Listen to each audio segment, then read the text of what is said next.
SurrenderForce.com.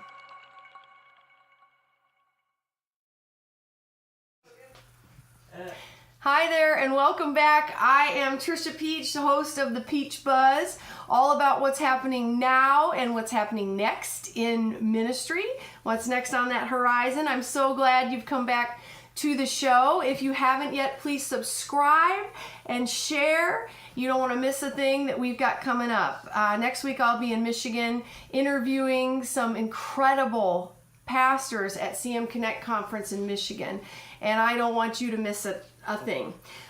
Today I was thinking about what would be for this episode, and I thought this is still National Autism Month, and I wanted to say a few words about that, not as much from a children's pastor standpoint.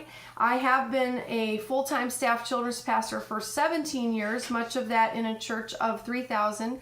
So we did have to address an increasing number of people with special needs that were coming to our church. And of course, my concern was how many were not coming.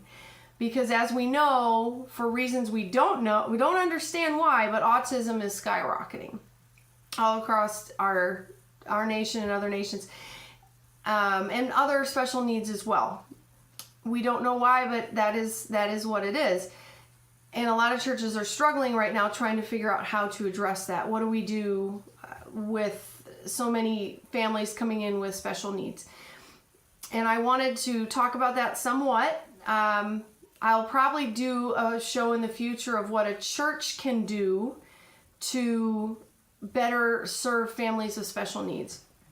But I also want to address this from a parent standpoint for families that you have coming to your church.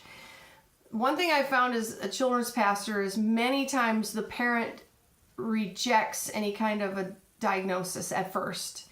They don't want to hear it. Their child's just active. And as a leader, whether student ministries leaders, pastor, children's pastor, don't push that on them. Sometimes you can tell. Part of my certification is in special needs teaching for public school, and so many times I know what I see, but the parent is not ready to accept that, and that makes it much more difficult.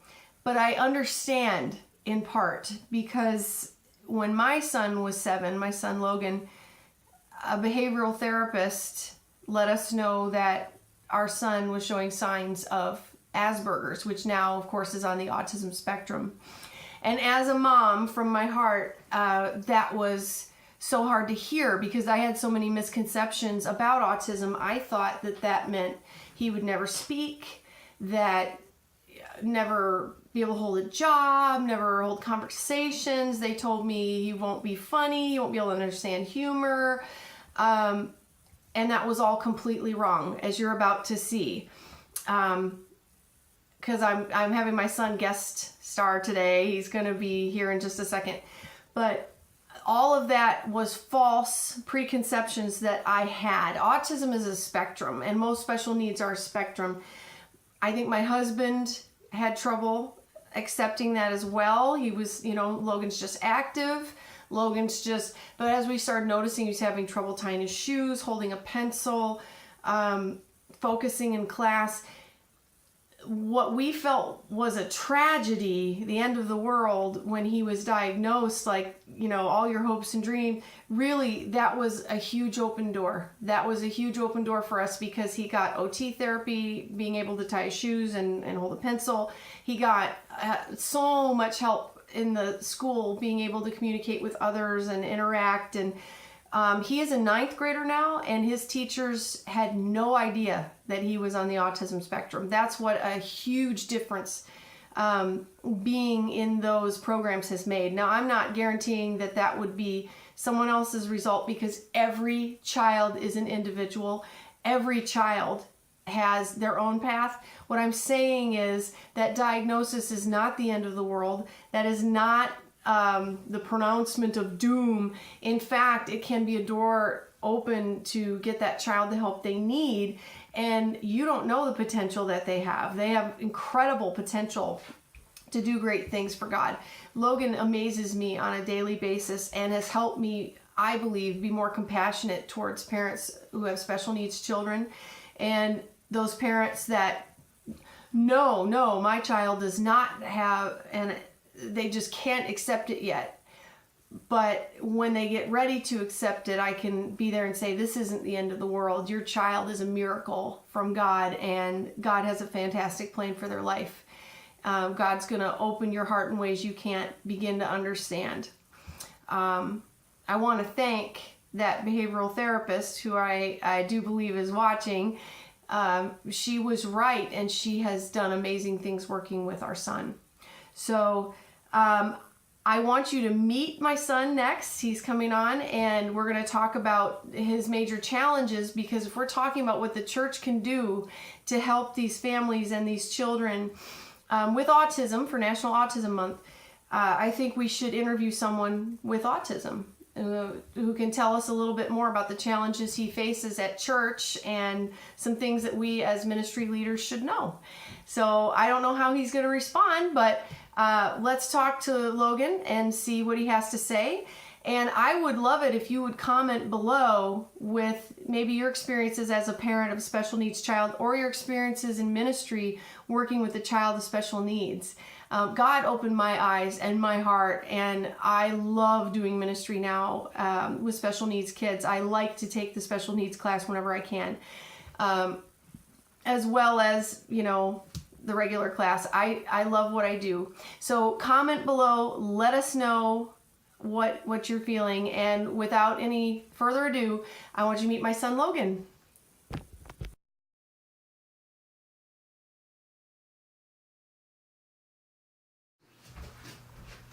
Hi, we are here live for National Autism Month. Technically we're not live, this is a recording. Yes, you have a good point. So I decided, since it was National Autism Month, that this would be a really good idea for me to ask some questions of my own son. And actually, I'm not sure how he's going to answer. Honestly, I'm not. I gave him the questions ahead of time to think about.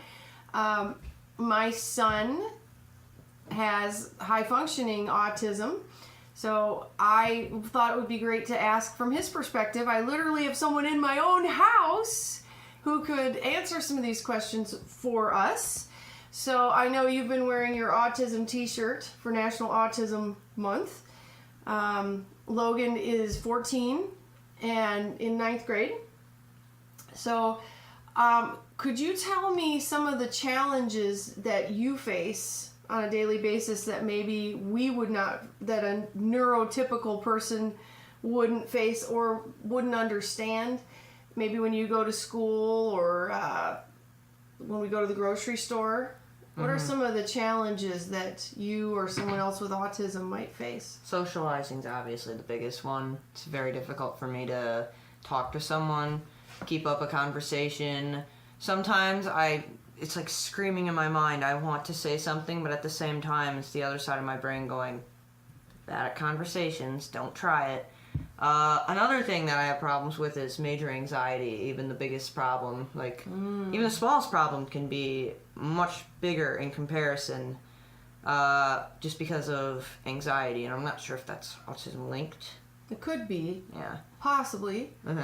It can be. Autism and anxiety can go hand in hand. Also worried about conversation skills. It's difficult for me to keep eye contact, so people might think I'm being rude when it's really I'm not. I try my best, but sometimes it's difficult to keep eye contact. Do you then have anxiety about whether they're thinking you're being rude, or whether they're... Good catch, yes, actually. So you're worrying about that at the same time. What do you think that churches might be able to do to better serve people with autism? I know they like to get people very, very active and communicating and whatnot.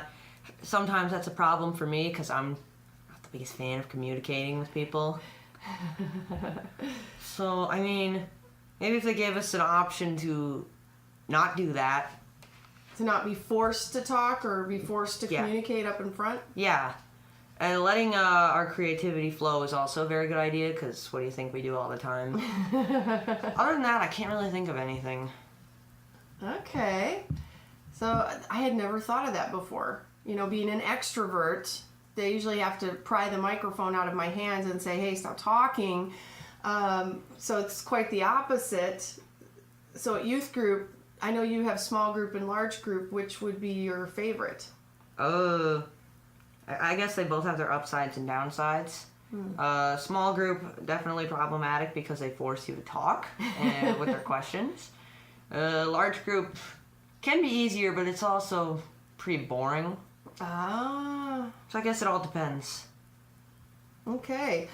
I noticed that sometimes you notice things that other people don't seem to notice. Do certain sounds really bother you? I know you don't like tags in your clothes. Yeah, that's definitely a big problem. First sound I can think of, styrofoam. I hate the sound of styrofoam so much. Or the sound of rubber or someone like scratching on a balloon. Ugh. Yeah, I've seen you literally need to leave the room sometimes when that happens. With styrofoam, yes. At the very least. That's a huge problem, is styrofoam. I'm not sure if anything else is coming to mind. So, what do you think are your interests and things that you really like to do? Well, one thing is anything electronic based. Mm-hmm. I like a lot of games. I like board games, card games too, along with most electronic games. I'm not a big sports person. I'm not sure if that comes as a shock, but sports isn't really my thing. Reading can be my thing if I believe it's a good book. Surprisingly, there is some math I enjoy, including algebra, surprisingly some statistics.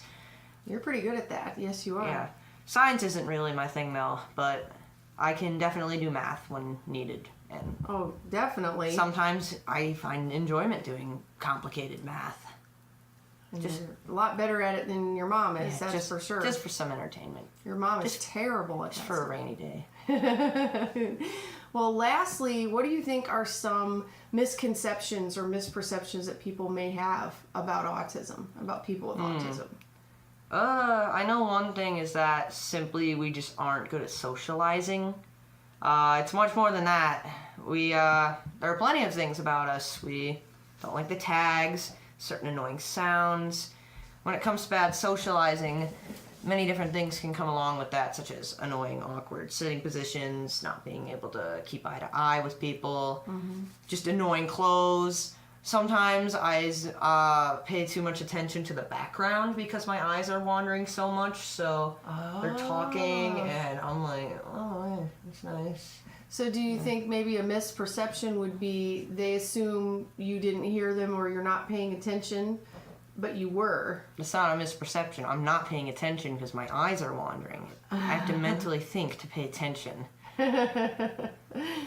Gotcha. Well, for me, when I used to hear autism, I used to think that it's someone has autism, they can't speak.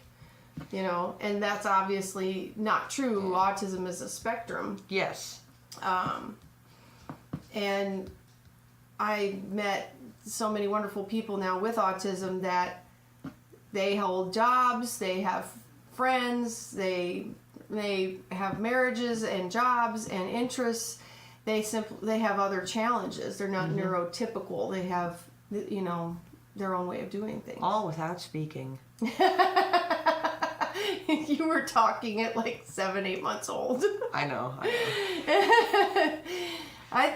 I believe God makes us all different, and the world would be a much worse place if everyone was neurotypical. Still don't like that term. I don't know what's about it. Well, is there anything you'd like to say to anyone who's watching who has autism? Good luck to you. Well, and as autism jokes are still funny. They say in VeggieTales, God made you special, and He loves you very much. So, I think we need to celebrate those differences, but yet keep in mind that a lot of the kids we have coming in now, autism's on the rise, skyrocketing. They may need to leave the room when we're doing certain sounds.